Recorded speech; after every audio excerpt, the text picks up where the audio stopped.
कैसे ले लोगे, चुमा कैसे ले लोगे,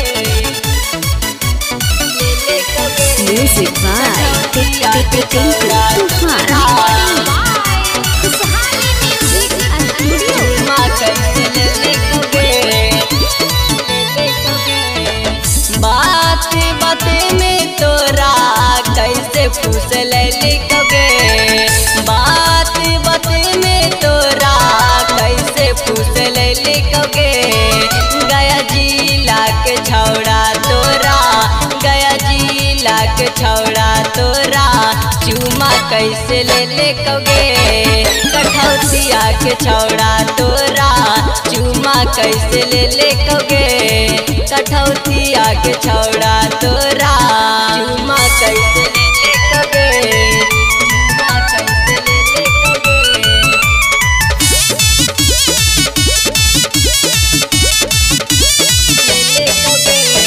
कठौतिया के छौड़ा तोरा चुमा कैसे ले लिखोगे। नाजुक जवानवा तोरे हाथे हाथे एगे कवन छौड़ा लिलकौ तोरा साचे साचे साचे साचे। हो नाजुक जवानवा तोरे हाथे हाथे एगे कवन छौड़ा लिलकौ तोरा साचे साचे। सोनवा के सिकड़ी तोरा रांगेदार दिलकोगे, सोनमा की सिकड़ी तोरा रांगेदार दिलकोगे।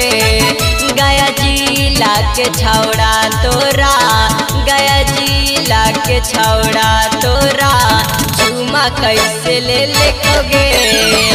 गया जिला के छौड़ा तोरा चुमा कैसे ले लिखोगे।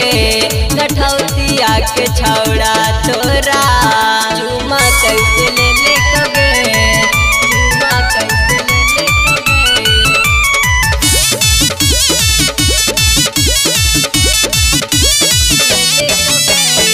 कठौतिया के छौड़ा तोरा चुमा कैसे ले लिखोगे। चुसकौ जवानी तोरे थोड़े थोड़े एगे राहुल राज सवाहा लऊ तोरे जोरे, लऊ तोरे जोरे। ओ चुसकौ होटरा सावागे पोरे पोरे एगे राहुल राज सवाहा लऊ तोरे जोरे। रांगेदार बिहारी तोरा केते नाच सलकोगे। रांगेदार बिहारी तोरा केते नाच सलकोगे। गया जिला के छौड़ा तोरा, गया जिला के छौड़ा तोरा चुमा कैसे ले लिखोगे। गया जिला के छौड़ा तोरा चुमा कैसे ले लिखोगे। कठौतिया के छौड़ा तोरा बात बात में तोरा कैसे फूस ले लिखोगे।